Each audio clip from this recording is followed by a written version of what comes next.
Hi everyone, and welcome to the Monkey Tennis Alan Partridge Quiz. I'm Adam Brooks, and I'm joined by tonight's co-hosts Tom Dark. It's got more peas than a pensioner's pamper. Nick Older. The last osprey in Britain is killed by a football. Tom Stab. For Brummies! And producer Jed. For those of you that aren't already familiar with Monkey Tennis, it's not just one of Alan's rejected ideas for a BBC show, it's also an Alan Partridge fan podcast, hosted by myself and the other dalendless shids that you've just met. We've been discussing, dissecting and celebrating the work of Alan Gordon Partridge for nearly 100 episodes, gathering over 1.5 million listens from FOPs, or Fans of Partridge, from all over this globe we call Earth. We've also recorded the podcast live at Comic-Con and the London Podcast Festival, and recorded several episodes, special episodes, with guest Simon Greenall, aka Michael the Geordie, and Stephen Mangan, aka Dan Moody, or Sir Dansworth of Moodyshire, if you prefer. Along the way, our podcast has covered almost every ruddy thing that Alan has done over the years, and the quiz you're watching now will aim to do similar. So, if Alan's your thing, do check us out at podfollow.com/monkeytennis, or on social media, where we're at the Partridge Pod on Twitter and Facebook, or at Monkey Tennis Pod on Instagram. So, to the quiz. Our Alan quiz consists of 60 questions divided between 6 rounds. If, at the end, your teams need a tie-break bonus round, we have you covered there too. The first 5 rounds each cover a major work of Alan's, a series or a film, and the final round is a mop-up round covering Mr. Partridge's books and specials and other ephemera, comic relief appearances and so on. So get your teams, pens and paper ready, and let's get started with my co-host, Mr. Tom Stab. Hello and welcome to the first round of the Monkey Tennis Alan Partridge Quiz. I'm Tom Stab, the official host of Monkey Tennis. Of that there can be no doubt. The rounds are chronological, so I'm going to be kicking you off with 10 questions on Knowing Me, Knowing You TV and radio. So let's go nuclear and begin. Question 1. Pen and paper ready.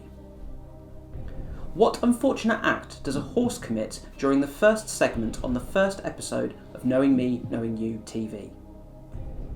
So that's what unfortunate act does a horse commit during the first segment of the first episode of Knowing Me, Knowing You TV? Question 2. In Knowing Me, Knowing You TV, Glenn Ponder's band name changes every week. Name one of the band names used in the series. So there are 6 options here, but we only want 1, so 6 options but only 1 point available. I'll read that again. Question 2. In Knowing Me, Knowing You TV, Glenn Ponder's band name changes every week. Name one of the band names used in the series. Question 3. In Knowing Me, Knowing You radio, what embarrassing act does child prodigy Simon Fisher do at the end of his interview with Alan? And again, in Knowing Me, Knowing You radio, what embarrassing act does child prodigy Simon Fisher do at the end of his interview with Alan? Question 4. What drug is Alan tricked into taking during his interview with France's second best racing driver, Michel Lambert, in Knowing Me, Knowing You radio?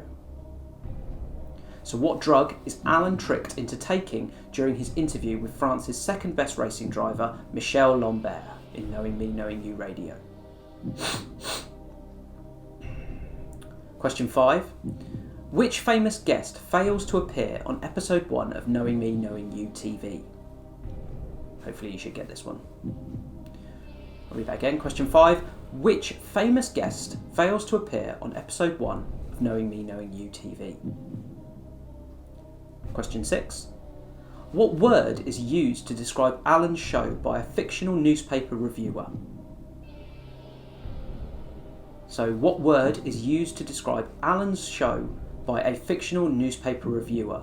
That's Knowing Me, Knowing You TV, by the way. And I think our podcast has been described by the same word as well, looking at our iTunes reviews. Question 7. Knowing Me, Knowing You radio sees the first mention of Alan's bullying nemesis. What is his name? Maybe a bit of a tough one, this one. I'll read it again. Knowing Me, Knowing You radio sees the first mention of Alan's bullying nemesis. What is his name?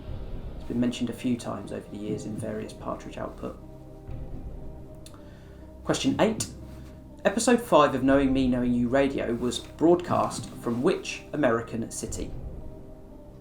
So episode 5 of Knowing Me, Knowing You Radio was broadcast from which American city? Broadcast.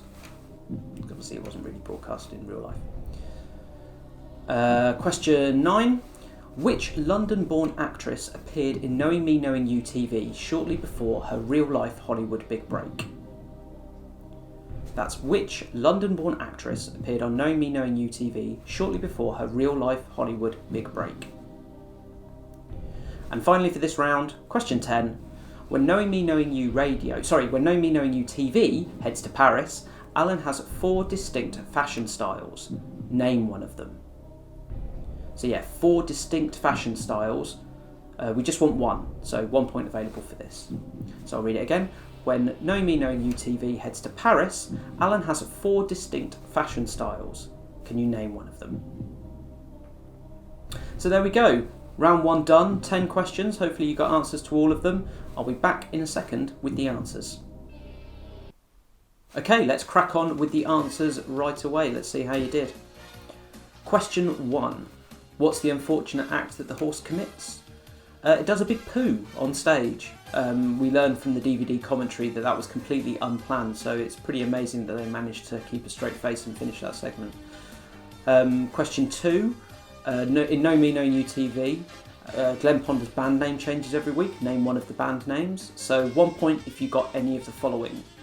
Chalet, Debonair, Ferrari, Savoir Faire, Lazarus or Bangkok. Question 3. In Know Me, Knowing You Radio, what's the embarrassing act that child prodigy Simon Fisher does at the end of his interview with Alan? He wets himself. We have done quite a few live shows, but no one has been so nervous that they've wet themselves yet. But I think Nick, one of the other hosts, has been close a couple of times. If you're not familiar with the podcast, you'll meet him later. Question 4, gave you a bit of a clue with the sniff. What is the drug that Alan's tricked into taking? It's cocaine. Question 5, which famous guest fails to appear on episode 1 of Know Me, Knowing You TV? It's Alan's hero, Roger Moore. We learned from the DVD commentary that apparently Roger Moore's dad either saw the show or heard about it from someone and called Roger and told him off for being rude and not appearing on the show because he thought it was a real chat show. Amazing. Question 6. What word is used to describe Alan's show by a fictional newspaper reviewer? And our podcast as well, looking at the iTunes reviews. It's moribund. Moribund is what we were looking for, so hopefully you got that. Question 7. Know Me, Knowing You Radio sees the first mention of Alan's bullying nemesis. What is his name? It's Stephen McComb. Perhaps a bit of a tough one, that, but McComb's name's been mentioned in Know Me, Knowing You Radio and I Partridge as well, as some others I think as well, that I can't think off the top of my head. Question 8. Episode 5 of Knowing Me, Knowing You Radio was broadcast from which American city? We were looking for Las Vegas there. Alan gambles away a couple of cars and doesn't do too well. Question 9. Which actress appeared in Know Me, Knowing You TV shortly before her real-life Hollywood big break? The answer is Minnie Driver, who played Dan the Man Forrest. And finally for this round, when Know Me, Knowing You TV heads to Paris, name one of Alan's 4 distinct fashion styles. So 1 point if you got any of the following. Cruiser Arriviste, L'Homme de Sport, Imperial Leisure or Strolling Pastel. I wonder what Alan would think of the jacket that I'm wearing now. Right, so there we go. 10 questions and answers done. That's round 1. Let us know in the comments how you did on that round. Was it too easy? Was it too hard? Perhaps some tough questions there, but Know Me, Knowing You TV Radio were ages ago, but hopefully you did okay. I'll now pass you over to my esteemed colleague Adam Brooks, who's going to be quizzing you on I'm Alan Partridge Series 1 and 2. Thanks a lot. Thank you very much, Mr. Stab. So, round 2 turns its attention to the most popular era of Partridge, according to a very scientific set of polls we did on Twitter a few months ago. Round 2 is dedicated to Alan's Travel Tavern and Static Caravan years in I'm Alan Partridge Series 1 and 2. So, grab your big plate and let's be appalling. Here comes question 1. Okay. Question 1. In I'm Alan Partridge Series 2, what does Alan increase Lynn's salary to? In I'm Alan Partridge Series 2, what does Alan increase Lynn's salary to? Question 2, nice easy one to get you going. How big is Alan's big plate? That's question 2. How big is Alan's big plate? Question 3, what does Alan give as his name and address when he's pulled over by the police? What does Alan give as his name and address when he's pulled over by the police? And that's question 3.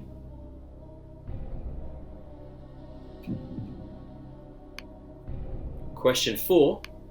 Lynn interrupts Alan's Valentine's date with Jill to deliver him what item? She interrupts Alan's Valentine's date with Jill to deliver what item? And that's question 4. Question 5. What name did I'm Alan Partridge go by on American TV? It's I'm Alan Partridge in the UK, but what name did I'm Alan Partridge go by on American TV? That's question 5. Question 6. Who played Alan's Ukrainian girlfriend, Sonia? Question 6. Who played Alan's Ukrainian girlfriend, Sonia? Question 7. What did Alan use to test the Saniflo 33 toilet's flushing capabilities? What did Alan use to test the Saniflo 33 toilet's flushing capabilities? Question 8. In the car park, how many times does Alan shout Dan's name? Is it A, 11, B, 15, or C, 17? Question 8. In the car park, how many times does Alan shout Dan's name? Is it A, 11 times, B, 15 times, or C, 17 times? Nearly at the end of the I'm Alan Partridge round of this quiz, question 9. In 2012, Gordon Ramsay caught the attention of Partridge fans when he made a programme that resembled one of Alan's ideas pitched to Tony Hayers. But which of Alan's show ideas was it? It's question 9. In 2012, Gordon Ramsay caught the attention of Partridge fans when he made a programme that resembled an idea Alan pitched to Tony Hayers. But which of Alan's show ideas was it? And finally, a fiendish question for you here. Question 10. What price does the Linton Travel Tavern's roast dinner start from? That's question 10, last question of the round. What price does the Linton Travel Tavern's roast dinner start from? As I'm Alan Partridge is probably the best known of Alan's works, forgive me for making those last few questions slightly tricky. So hopefully that's given you enough time to jot down your I'm Alan Partridge answers for round 2. Here we go with the actual answers. So, question 1. We asked you, in I'm Alan Partridge Series 2, what does Alan increase Lynn's salary to? The answer, of course, is tell you what, it's £9,500. Question 2, another easy one for you here. How big is Alan's big plate? The answer is 12 inches. Question 3, what does Alan give as his name and address when he's pulled over by the police? The answer is he gives Bill Carr as his name and 10 King Road, Ipswich as his address. We will need Bill Carr and 10 King Road at least to get a point for that one. Question 4. Lynn interrupts Alan's Valentine's date with Jill to deliver what item? The item is Alan's fungal foot powder. Thank God she remembered. Question 5. What name did I'm Alan Partridge go by on American TV? This is a bit of a tricky one. On American TV, I'm Alan Partridge went by the name I'm Alan Partridge. It's the same. Question 6. Who played Alan's Ukrainian girlfriend Sonia? The answer to that one is Amelia Bullmore. Question 7. What did Alan use to test the Saniflo 33 toilet's flushing capabilities? The answer is a pound of mashed up Dundee cake, but we will accept Dundee cake and we will accept a pound of cake. Question 8. In the car park, how many times does Alan shout Dan's name? The answer is B, 15 times. Question 9. In 2012, Gordon Ramsay created a programme that was very similar to Alan's pitch of Cooking in Prison. Cooking in Prison is the answer to that one.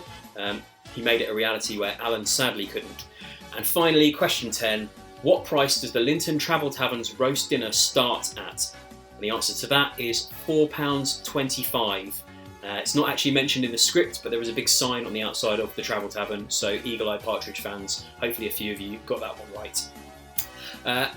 So yes, apologies if that's a little fiendish, but I'm Alan Partridge is probably the best known of Alan's output, so we thought we'd make it a little tricky. We now throw to our beloved producer Jed, who makes up for the fact that he prefers Red Dwarf to Partridge, with his ability to edit our podcasts into something worth listening to. He's also got 10 questions for you on Alan's foray into the movie world. Over to you, Jed. Thanks, Adam. I'm producer Jed. You may know me as the voice of reason sometimes, but also the voice of the producer who is contractually obliged to get one word per episode. So I'm really going above my word limit during this quiz. I'm here to ask you a few questions on Alan's silver screen debut, kind of because I do films and TV, maybe that's why I got this round. And I think this is pretty easy. I think this is the easiest one. So if you fail, then you are terrible. Question number 1. What job does Michael now have at North Norfolk Radio? Easy. Question number 2. What message does Alan write on the flip chart in the board meeting? And again, this is very easy. We approximately say it every single episode, so you should get this one. Question number 3. What disgusting act does Michael commit whilst in the cupboard at the start of the siege? We've all done it, so we all know the answer. Question number 4, and this one cracks me up every time. Which viral YouTube clip do Alan, Pat and Simon watch during the siege? And again, if you saw us on tour, we played this multiple times, kind of against our will, because there were a few gremlins in systems, so you got to watch it multiple times. Funnier each time, to be honest. Question number 5, name a song and artist Alan is miming to in the car near the beginning of the film. Little clue. We play it as a musical bed in almost every episode of Monkey Tennis. It's probably playing right now, actually. Question number 6. What does Alan use to hit one of the staff in the board meeting? Question number 7. What name is North Norfolk Digital changing to as part of the station's rebrand? Clue, it sounds like a yogurt. Question number 8. On the pier, Alan aims his rifle at a picture of who before saying "not again" and moving his sight to a picture of Susan Boyle? That one got me. Question number 9. When Lynn walks in on Alan in the business centre at his home, what can be seen reflected in Alan's glasses from the laptop? And again, this happens all the time during Monkey Tennis. It's awful. Question number 10.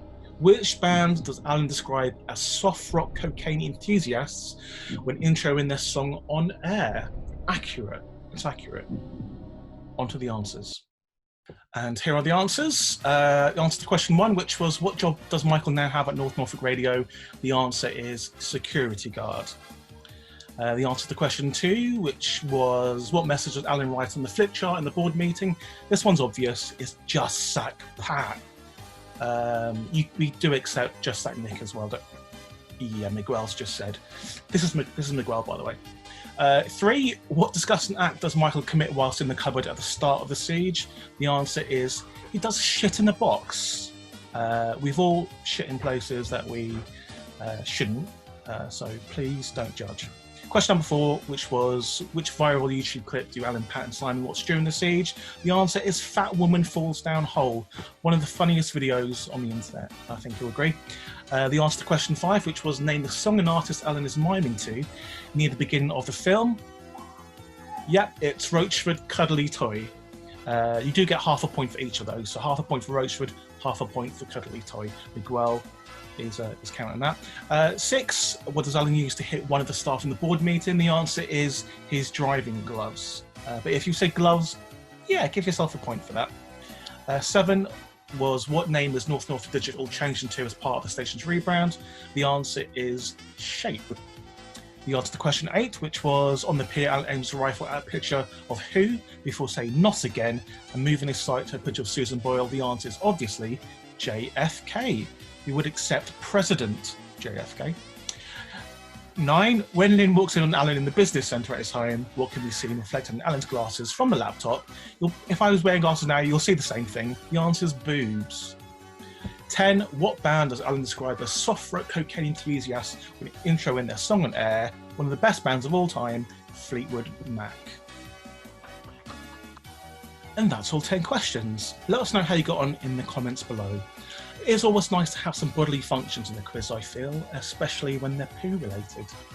I'm now going to pass you over to Nick, who's covering Triple M, Mid-Morning Matters. And for those of you who haven't listened to the podcast before, he calls himself the people's host, but we call him the guy that gets everything wrong, including confusing a picture of a tattooed leg for a pint glass. So this is the level of kind of intellect we're dealing with. Only joking, love you really, Nick. And so let's see how he does today. Hello, and welcome to the fourth, and what I like to think is the best round of Monkey Tennis, the Alan Partridge Quiz. I'm Nick Alder, the people's host, there'd be little doubt about that, and I like to think I'm covering some of the best of the APU, the Alan Partridge universe, with Mid-Morning Matters. Perhaps some of the least well known. Will the questions be easy? Will I make a few mistakes? Let's find out as we play my round. So, let's kick off with question number 1. What ethnic cuisine does Alan use to try and promote tolerance and harmony amongst the various creeds and colours that have drifted into Norfolk? So I'll repeat each of the questions as I go through them. So question number 1 again, what ethnic cuisine does Alan use to try and promote tolerance and harmony amongst the various creeds and colours that have drifted into Norfolk? Question number 2, who does Alan describe as a Dilbert?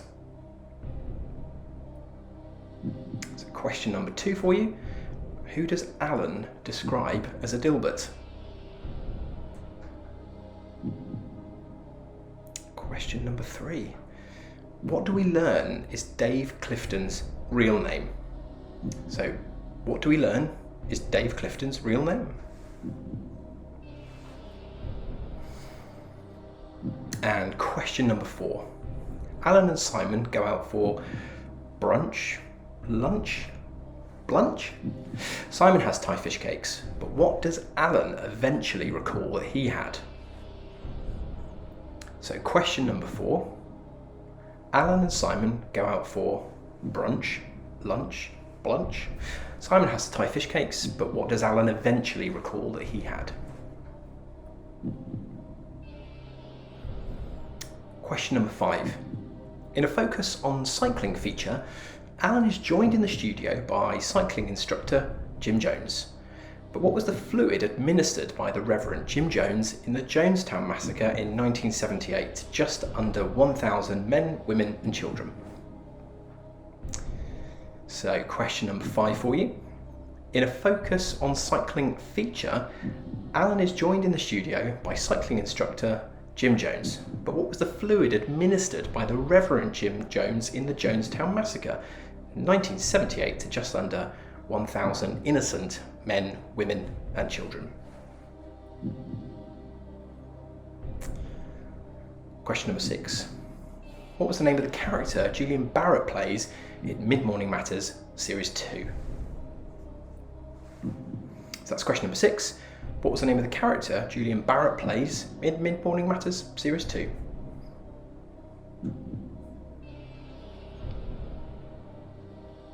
Question number 7. Alan's granny, Annie, used to make him chucky egg. But what's chucky egg? So question number 7 again for you. Alan's granny, Annie, used to make him chucky egg. But what is chucky egg? And question number 8 for you.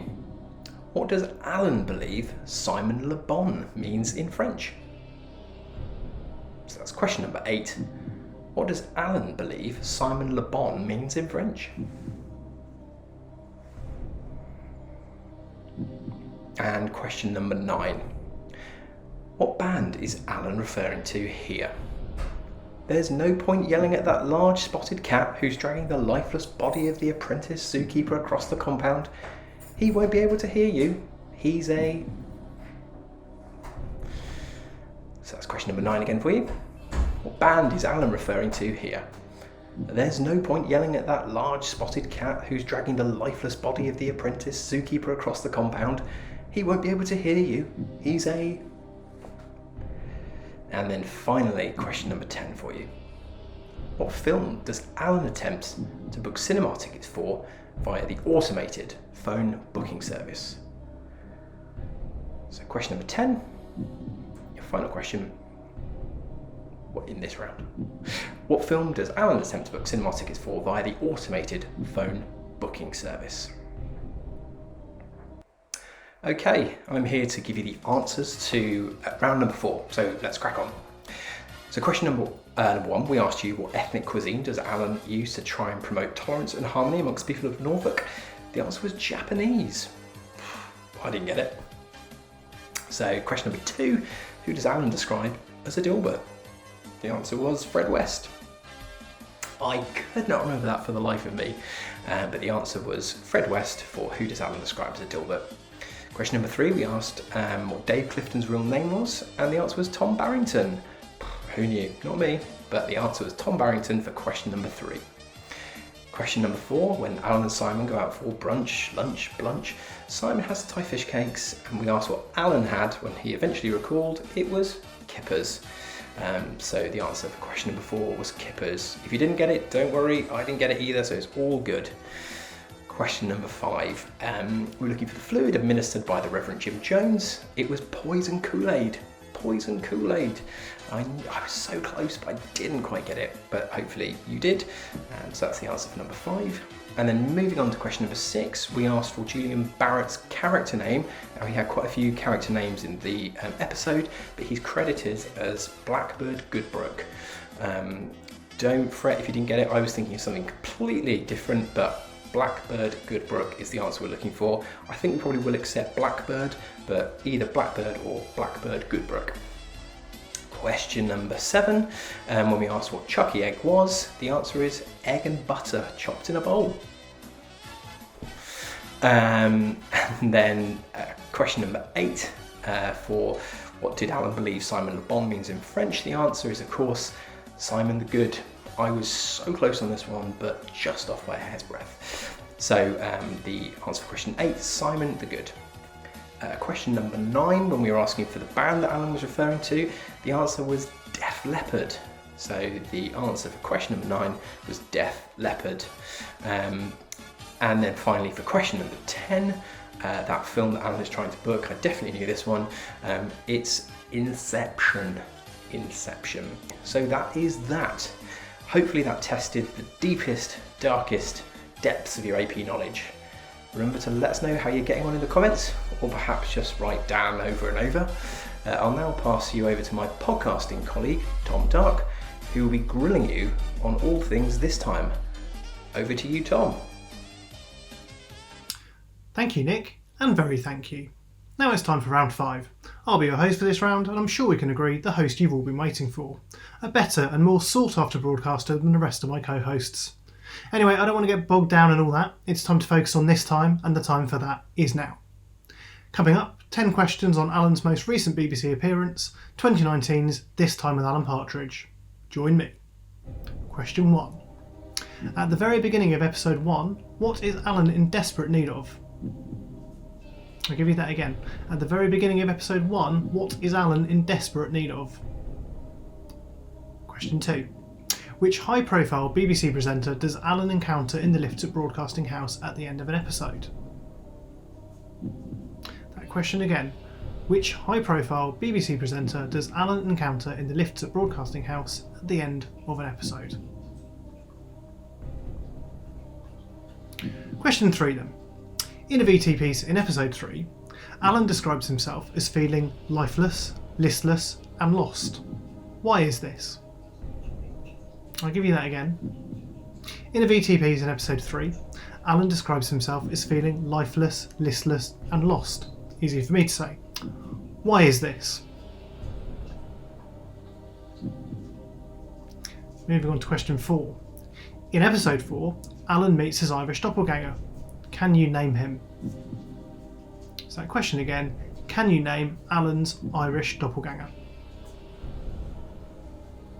Question 5. Sidekick Simon consistently struggles with the digiball in the studio, as Alan has to remind him what can't you do on the home screen.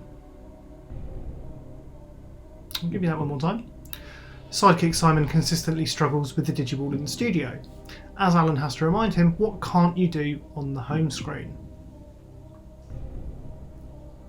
Question 6. Sadly, John Bascal, dies before episode 2. Hashtag John Gone. Alan leads a moving tribute piece to him. What song does he sing at the end of this? I'll give you that again. Alan leads a moving tribute piece to John Bascal. What song does he sing at the end of this? Question 7. Name the programme Alan tells Jenny he likes to watch whilst curled up on a beanbag. I'll give you that again. Name the programme Alan tells Jenny that he likes to watch whilst curled up on a beanbag. Moving on to question 8. Alan attempts a sting operation on Monty Don. What amount does he get Monty to agree to carry out illicit product placement? Is it A, £1 million, B, £10 million, or C, £1 billion? I'll give you that again. Alan attempts a sting operation on Monty Don, aka Dante. What amount does he get Monty to agree to carry out illicit product placement? Is it A, £1 million, B, £10 million, or C, £1 billion? I'll give you a second on that. And now it's time for question 9. Alan suffers a severe allergic reaction to shellfish, causing his lips to go chubby. Can you name the actor who plays the reckless chef responsible for this incident? So I'll give you that again. Alan suffers a severe allergic reaction to shellfish. It causes his lips to go all chubby. Can you name the actor who plays the reckless chef responsible for the incident? So that's the actor's name I'm looking for, not the character's name.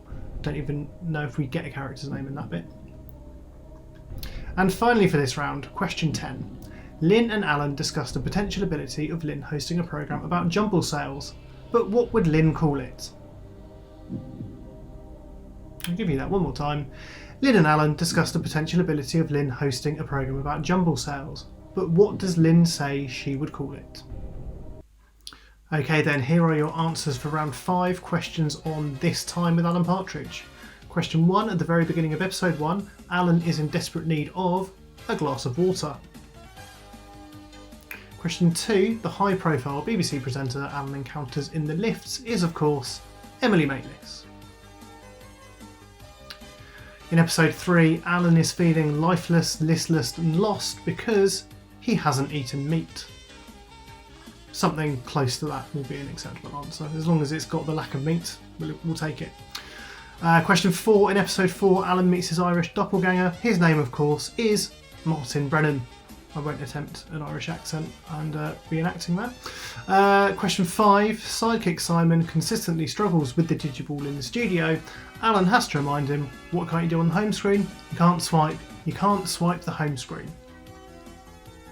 Question 6, John Bascal, he's died. Alan leads a moving tribute piece to him. The song he sings at the end of this piece, it's Candle in the Wind. Question 7, the programme Alan likes to watch whilst curled up on a beanbag, that is of course Nazi megastructures. Question 8, Alan's sting operation on Monty Don. He gets Monty Don to kind of vaguely agree to this, but the amount is £1 billion. So Monty Don will carry out illicit product placement for the sum of £1 billion. Question 9, Alan suffers a severe allergic reaction to shellfish, causing his lips to go chubby. Can you name the actor who plays the reckless chef responsible? That is, of course, Jamie Dimitri. Question 10, the last question for this round then. Lynn and Alan discussing the potential ability of Lynn hosting a programme about jumble sales. Lynn says she would call it Jumble. I'd say it's very important, you need to have the exclamation mark on there as well. So that's Jumble, exclamation mark. So there we go, that's your 10 questions on This Time. That brings us bang up to date with Alan's output. However, there are a few other gems that we haven't yet covered in the APU. That's the Alan Partridge Universe, don't forget, acronym fans. So for tonight's final round, we have 10 questions coming up that deal with the books Nomad and I Partridge. We need to talk about Alan, some of his stints on comic relief over the years, the TV specials Scissor Isle and Welcome to the Places of My Life. My esteemed co-host and the second best monkey tennis Tom Stab, is going to kick things off on this round now. So let's do that now. Tom, it's over to you. Thanks, Tom. It's me again, and there is broad agreement that I'm the best monkey tennis Tom. So we're calling this final round General Alan, whatever. And I'm going to be kicking off with the first 2 questions, before in turn passing to each member of the team who's going to ask their own 2 questions on some of the Alan output that we haven't covered already. So here we go. Question 1. In I, Partridge, what is the name of the fictional Norwich-based detective that Alan creates? That's what is the name of the Norwich-based fictional detective that Alan creates in I, Partridge. Question 2.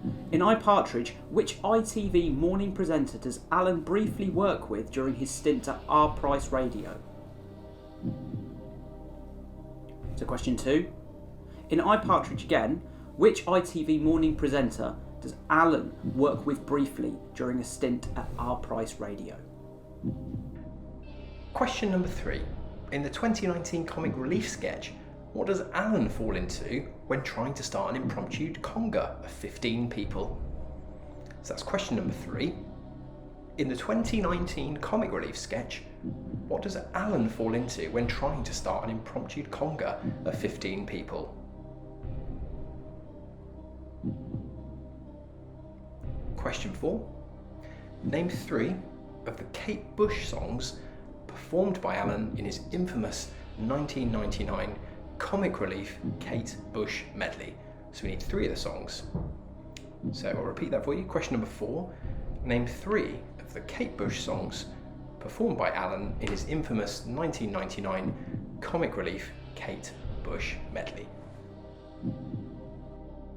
Question 5 of the general knowledge round. In Nomad, Alan needs to get into the QSPC before undertaking his walk. What does QSPC stand for?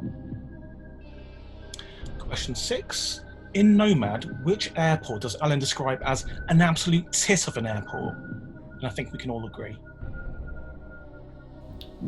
Question 7. In Scissored Isle, Alan heads to the north on a deeply personal journey of redemption. He ends up in awe of one of the checkout ladies when he puts in a shift at a supermarket. Can you name this Tesco lifer? I'll give you that question again. Alan ends up in awe of one of the checkout ladies when he puts in a shift at the supermarket. Can you name this Tesco lifer? Question 8, still on Scissored Isle. John Thompson plays a payday loan manager who gets doorstepped by Alan in Scissored Isle. This isn't the first time we've seen John in the APU. Can you name the comedian he played in Knowing Me, Knowing You, along with the name of his trusty sidekick? We do need both names for the point here. So that question again, can you name the comedian John Thompson played in Knowing Me, Knowing You, along with the name of his trusty sidekick? We need both names for the point. You really should know this, it's definitely one of Nick's favourites. Question 9. In Welcome to the Places of My Life, which of these places did Alan not visit? Norfolk Market, Thetford Forest, the Tide and Time Museum, or North Norfolk Digital Studios? So, question 9, that's which of these places did Alan not visit in Welcome to the Places of My Life? Norfolk Market, Thetford Forest, the Tide and Time Museum, or North Norfolk Digital Studios? Just give you a second to rack your brains.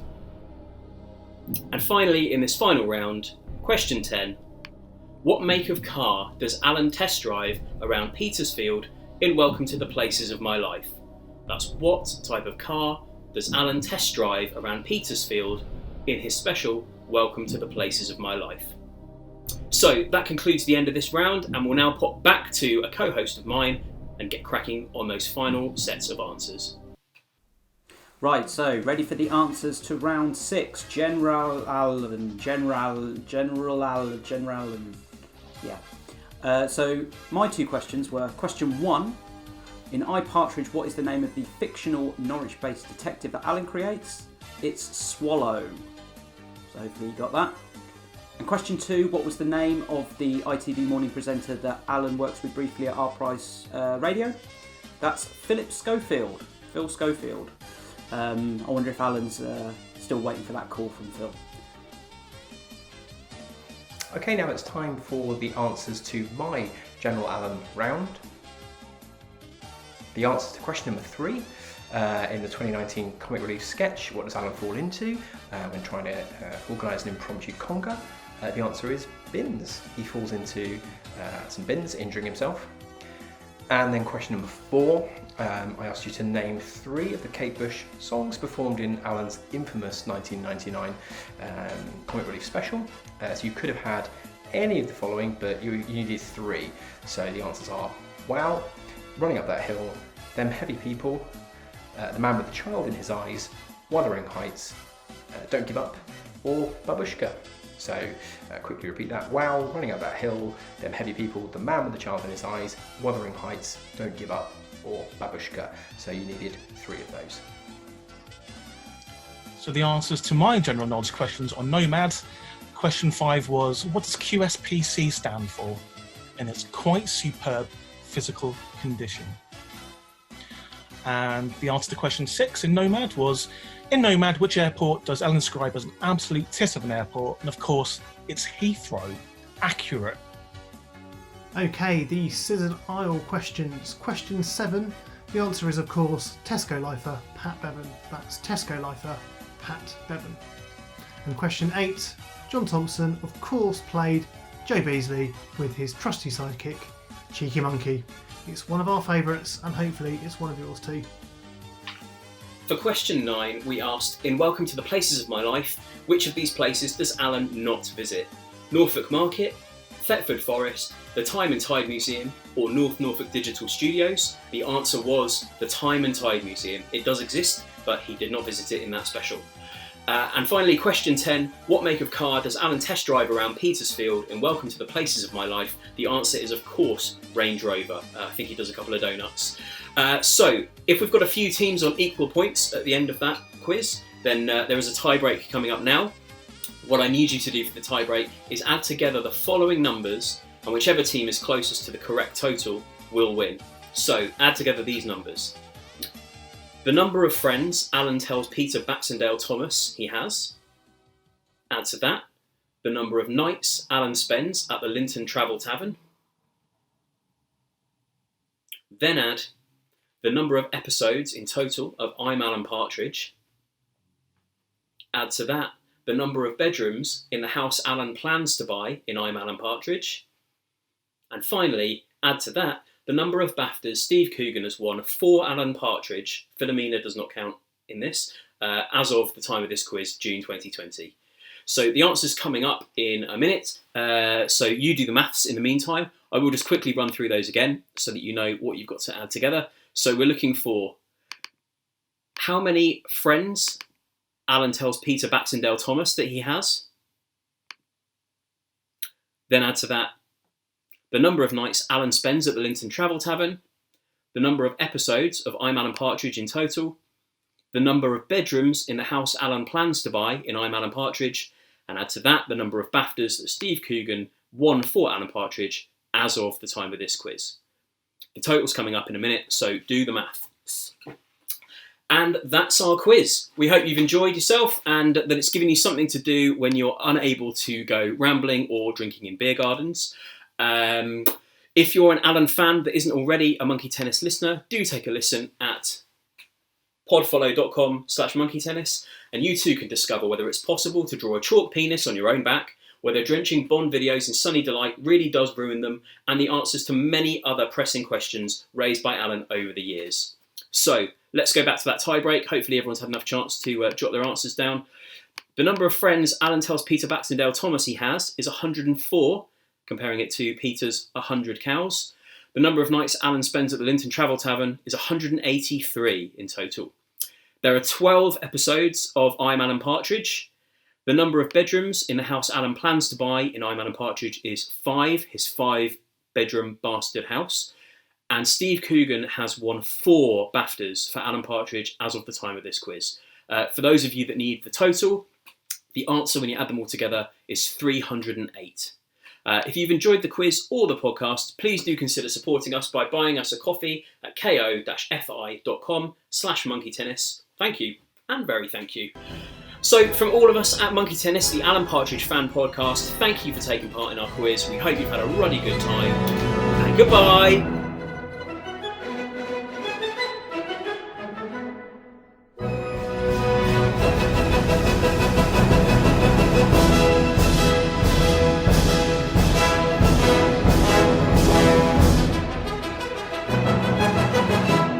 Bye.